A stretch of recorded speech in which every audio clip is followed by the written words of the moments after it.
Best way I can describe Dragonkin the Banished is that it's the Kraft mac and cheese of ARPGs. Hear me out. If you played Diablo 3 and you want something familiar, Dragonkin the Banished feels very Diablo 3 and it's super familiar. It's not the most immersive game, it doesn't have the deepest mechanics, yes there's some depth, but not a ton, and the story was far from memorable or engaging. That said, sometimes you just want to turn your brain off and kill a bunch of enemies. And that is exactly what Dragonkin the Banished provides. Also, sometimes the numbers, they go up, they get bigger. That's fun. Now, originally when I tried the game's demo, I bounced off of it. In fact, I would say it was pretty horrendous. However, the game then went into early access, it got a bunch of patches, and it improved significantly. So, in today's video, I'm going to be going over my thoughts on Dragonkin the Banished, starting with the good, the things I like, the things I think the game does well, the bad, the things that I dislike, the things I think the game does poorly, and the ugly. The weird stuff, which might not be good or bad, but I noticed it, so it made it into the video. And so, with that said, let's get into things, starting with the good. So, the first thing I want to talk about is the skill system, specifically this hex grid, because all of your skills, these things here, start out pretty simple. Ricochet shot just shoots a couple arrows, but you can then support them using the hex grid. So right here, I've got bonus projectiles, because I have several ranks of bonus projectiles, and also because I have a bunch of other fun bonuses, I end up with 7 points. A common buff gives less points, a higher rarity buff gives more points. So for example, this bonus projectiles, which is legendary, gives 4 points, whereas the rare modifier gives 3, the uncommon gives 2, common would give 1. Legendary gives 5. All of these things combine and enhance the skill. Basically, the more stuff and the higher rarity stuff that you get, the better your skills are going to be. Also, the more bonuses a skill is affected by, the higher its rank. And when it reaches rank 4 specifically, it gets empowered by your dragon.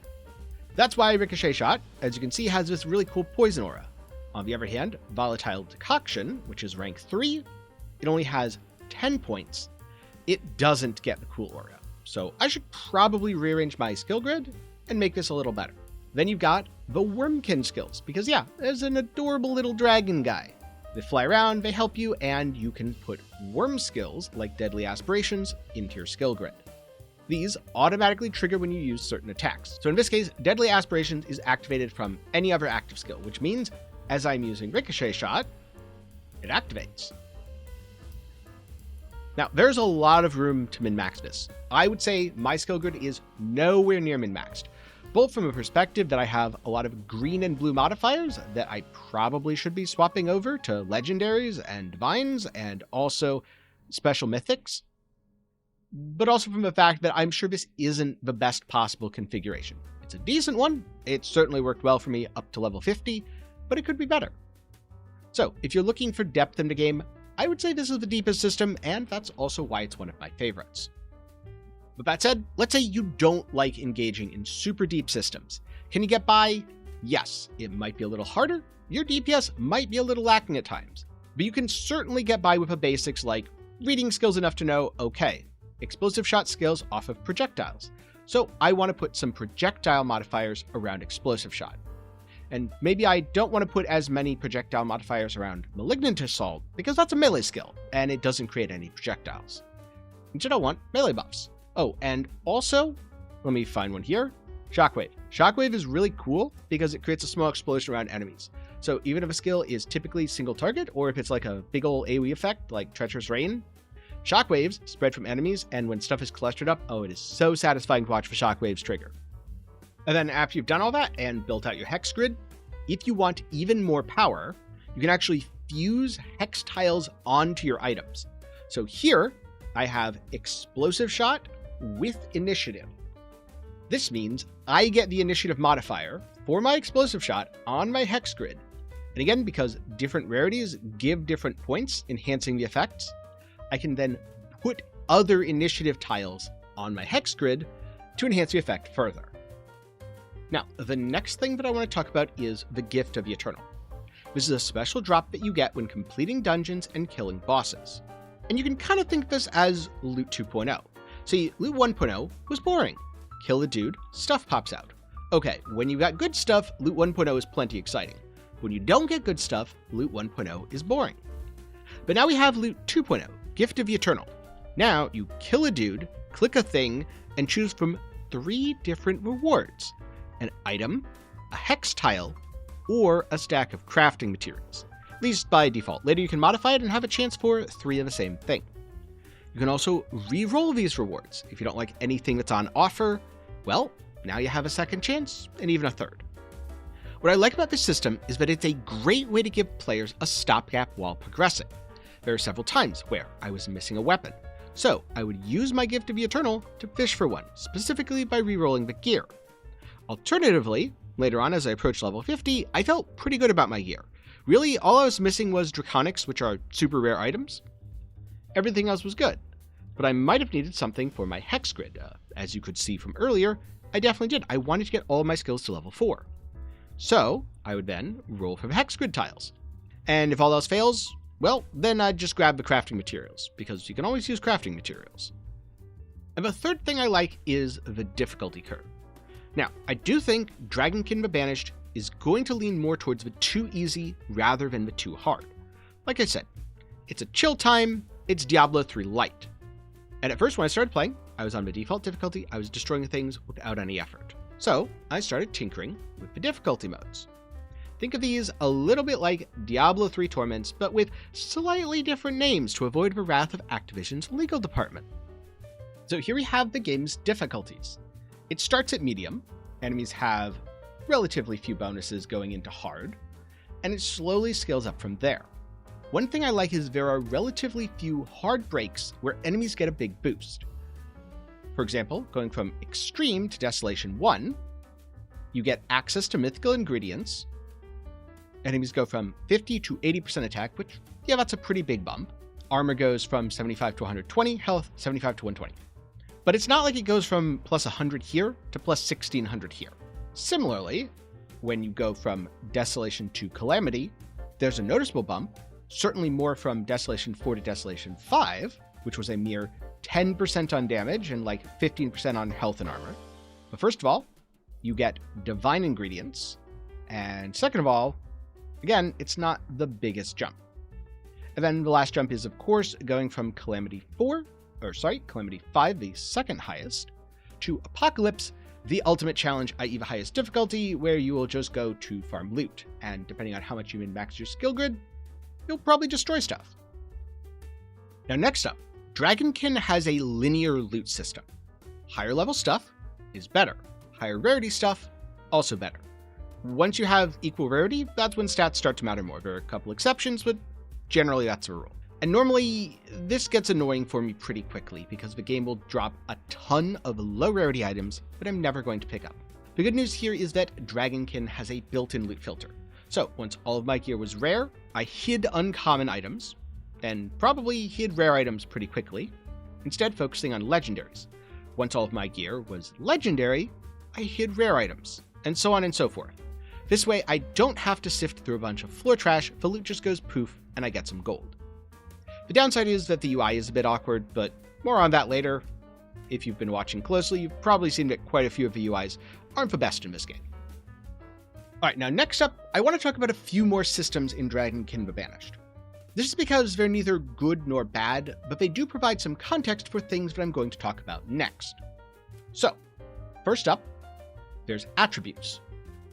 These are things like resilience, agility, intellect, and courage. You know, stuff all of us have. Or at least, hopefully, most of us have.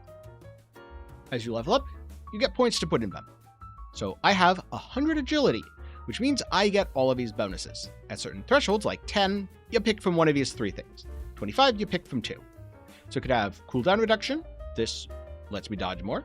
I could have fast walker, base movement speed, pretty good. Or I could increase my damage dealt to far away enemies, which does not help me go faster, so I did not take it. And then, all the way at the end, ultimate talent, agile movements, really fun, but for a while I was using sudden rush because I like the move speed bonus after killing a group of enemies. There's also quick reflexes, which is a pretty good defensive talent. Basically, how I treated these is I looked for what increased my damage, and then I just put all of my points into it. Then I did the exact same thing with my Wryrmling. I looked for what increased its damage, specifically Wryrmling damage, and I put all of the points into it. I don't know if this is the correct way to play the game, but it seems to be working. Then there are talents. These are found on legendary items or better. So for example, my hood has the Merciless Reflexes talent. And the way these talents work is you get certain bonuses after achieving the correct rank. So I have 3 points into Dragon Wisdom. Therefore, I have the rank 2 effect. 1 point, rank 1. 3 points, rank 2. 6 points, rank 3. No, I don't make the rules. I don't know why it isn't 1, 2, 3. And so here we go, Merciless Reflexes. A portion of the Reflexes stat, specifically 5% at rank 1 up to 20% at rank 3, is added to attack. More attack means more damage. Damage is good. And then after dodging, striking nearby enemies, dealing adaptive damage, blah blah blah, basically extra damage, yay, damage is good. And speaking of, we've also got the Ancestors. This is basically Paragon from Diablo, but it's a bunch of old people that you might be related to. And if you increase their favor, you'll get bonuses. Like this guy, whose activation effect gives crit chance, and for each tribute, plus 1%. Or here we have someone who increases loot, who I should probably be using, because loot. And then also as you level them up at level 20, there's a big bonus, which is usually a lot more powerful than the baseline effect. Now, going over a couple other things, I'll talk more about the city later. But at the jailer, you can equip different Wryrmlings. I was using the poison one. I like the poison one. Then you give your Wryrmling some armor. Then you spend a bunch of stuff to level that armor up. At the Memorialist, this is where you inscribe Fragment. I can inscribe this, and it will be this bonus for this skill. The Artificer destroys and infuses Draconic equipment. I don't have an example for this, because I don't have Draconic equipment. I got one piece and I vended it early, and I have not dropped another one since. The Ornamentalist modifies your items. Specifically, it can change the talent. So if there's a specific talent you want, head over to the Ornamentalist. Meanwhile, the Enchanter does change stats on items. So here I have boots, I've got max HP, reflex, energy regen, elite resistance, bonus movement speed. Maybe I don't want elite resistance, so I click enchant. Actually, maybe I do want it, so I'm going to keep current affix. This item has now been enchanted. You only get to do it once. That's it, then you need to drop a new item. Then there's the Jeweler, where you craft jewelry, just stuff that goes in a slot. Apothecary, this is where you craft potions, also stuff that goes in a slot. You can set different bonuses here. Now, the Grand Benedictor is another progression system. Basically, you take unneeded skills, fragments, stuff like this, and you make an offering. Then, after you unlock enough progress, you get it as a permanent bonus. This makes you stronger. And last up, I want to quickly highlight the arsenal system. Basically, loadouts. So if you want to swap between different gear setups, you can do that. Now, last but not least, after you either complete the campaign or skip the campaign, you get access to the War Room, basically endgame activities. So here are hunts. This is go through 8 story zones, then kill the story boss. Up here, you can see Champion Hunt, Dragon Lord Hunt, Dungeon Purification. Dungeon Purification is more or less Greater Rifts. And last up, Test of Will. You go in here, you fight 10 rounds of enemies, it gets harder, repeat until either you die or you get some good stuff. And there's all sorts of endgame rewards which you can get by doing this, including customizing your Gifts of the Eternal. So I should probably be selecting more of these, because as it turns out, I didn't have my bonuses maxed out. Next up, let's talk about the bad, the things I didn't like, or the things I think the game did poorly. Starting with the city of Monteskai, because this whole area largely could have been a menu. I mean, just think about it. As I was going through many of the city's features, what was I doing? Hitting R to bring up a menu, selecting the thing, instantly teleporting there, and yeah, that's about it. Most of the time, unless the game wants you to walk to a specific place for a quest, you really are just navigating a big old menu that's sort of city-shaped. But hey, at least it's better than Wolcen, because my city actually persists when I log out. It has object permanence. Overall, my experience with cities in ARPGs has been more miss than hit, because they're usually progressed via something nebulous like EXP points, and I much prefer when places within a game world are more grounded. For example, in Hellclock, Your first task is to find wood to rebuild the stairs to access the Great Bell. This helps you ground your home base as a physical place. Alternatively, in No Rest for the Wicked, you build up the city of Sacrament using resources gathered from around the Isle of Sacra. And oh boy is it painful to get some of them. You bet I fucking remember the clay I spent hours farming. I'm not saying this is the right thing to do here. Dragonkin is much more Diablo and chill than Prepare to Die. But I'll be remembering Sacrament for much longer than Montesquieu because of having to gather that fucking clay. The next thing I did not enjoy is the game's quest structure, because I found it to be pretty obtuse. There were several times when I was eager to explore and kill enemies, so I got a bit ahead of myself, and then I had to backtrack, because most of the time, quests have steps, and they cannot be done out of order. When what I should have done is opened my map and gone, oh, I have to go here now. Is this partially my fault for skipping all the story? Yes, this is partially, and by partially I mean largely, my fault for skipping the story. I was not paying attention. But one of the things that I like about many other ARPGs is if I don't want to pay attention, if I just want to go brain off kill enemies mode, the quest design usually allows for that. You're physically blocked from areas that you don't have the quest state to access, and for everything else, you can kind of just kill enemies and chill. Now last up, and my biggest complaint with Dragonkin the Banished, it's buggy. Okay, this next one, a weird one. Up and right keep unbinding themselves every time I log in. So right now I've just logged in. I can go left, I can go down. I can't go right, I can't go up. This is because by default, it's WASD. But I didn't want to do that. I wanted to do up, down, left, right, so I can put my hand on my arrow keys. As you can see though, it rebound forwards to W and right to D. I don't know why this happens, only with these. But it happens only with these. And it happens every time I log in. Now, another one, this enemy just gave up. I was in an intense battle with him, where I would outrange most of his abilities, and he would try his best to kill me. He really wanted to, he just couldn't. And then at some point, he realized this, and just gave up, and stood there and let me kill him. Oh, and another bug, speaking of skipping story, the game tells you it's space to skip. It is hold space or tap space to skip dialogue, skip cutscenes, skip pretty much everything. Except when it's not. Sometimes it's left click. As far as I know, the game never tells you this. It just is sometimes. Yeah, overall, I wouldn't exactly describe my experience with Dragonkin the Banished as polished. It's not terrible, but it certainly wasn't polished. And I think now is a good time to segue into the ugly. The first of which is that combat lacks weight and impact. Because at its core, Dragonkin the Banished is a game about killing things, and then picking up the shinies they drop to do it all again with bigger numbers. And the mechanics of combat, getting better gear, all that, is mostly fine, minus the buggy parts. The visuals are also mostly fine.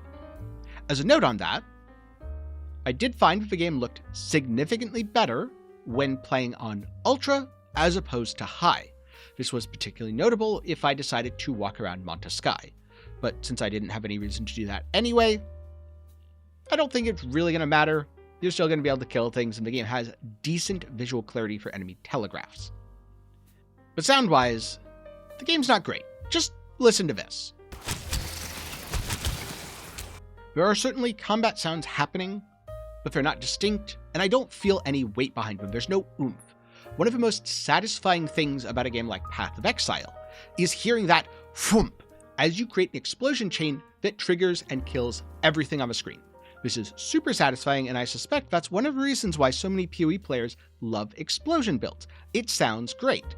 My evidence for this is because every time they have changed one of the explosion sounds, or the explosion sound bugs out and disappears, people have complained. So, when done well, sounds are a core part of the experience. Sadly, that is not the case in Dragonkin, but hey, if you're the sort of person who plays your ARPGs on mute, you probably won't notice. Now, another issue could just be a me thing, maybe I'm just getting old, but I lost track of my cursor a lot. I know. Name a more iconic duo than losing track of your cursor and playing an ARPG. But even then, Dragonkin is particularly good at this. The default cursor is so small that it just vanishes in a skill. And even the high contrast cursor, which is genuinely better, stopped showing up in some areas, especially the snow-covered ones. It was particularly bad here. In most games, I would prefer when my cursor has an aesthetic that matches the game, but in this case, just give me a giant obnoxious magenta one, please. Now, the next pet peeve of mine comes from the hex grid. When you pick up a tile, you'll see Q and E to rotate. This makes sense. You want to fit things into different slots. Here's the problem. A lot of the time, I would pick up my tile, and I would hit R, because R is for rotate. Except no, R is open the city.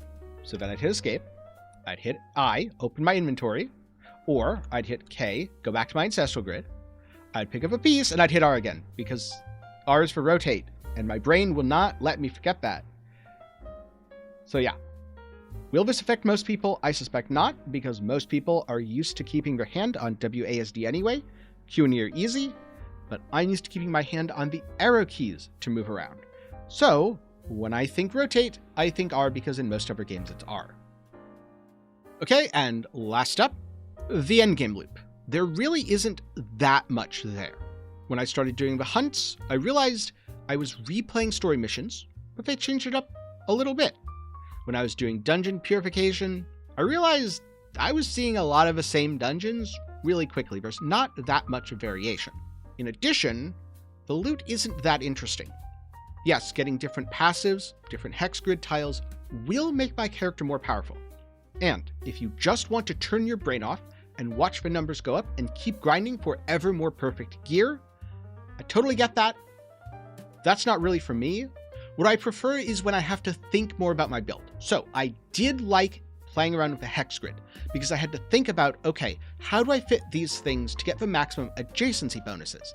I didn't really like, how do I get the best talent on my item? Because in most cases it was just drop a better item with a talent or go interact with a menu.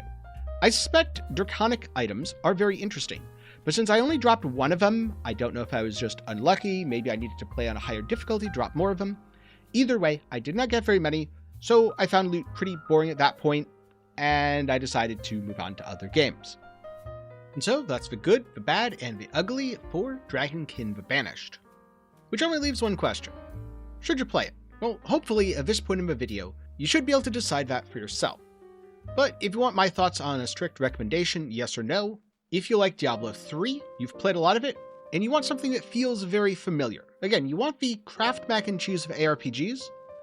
It's $25 on Steam, and I think at that price, it's a pretty good deal. However, if when it comes to ARPGs, you are more of a Path of Exile 2 enjoyer, you want something that's more immersive, you want combat that is more engaging, and you want items that you really need to think about, I don't think you're going to have a great time with Dragonkin the Banished, because it's honestly less of a think about how to survive in a brutal world and min-max my character, and more of turn my brain off, kill a bunch of enemies, and probably min-max my character along the way.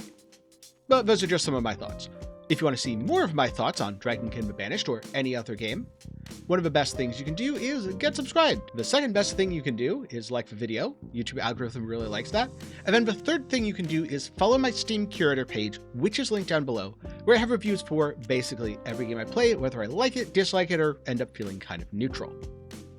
Dragonkin the Banished has been an interesting one for me, because I tried the demo, and it was terrible. Part of this was because the prologue was terrible. But also, the game itself was just dungeon purification on a pre-made character. I would say dungeon purification is the worst of the endgame activities. Also, because it was a pre-made character, and because you had semi-decent gear, there wasn't that much you could do except go into the dungeon, kill the enemies.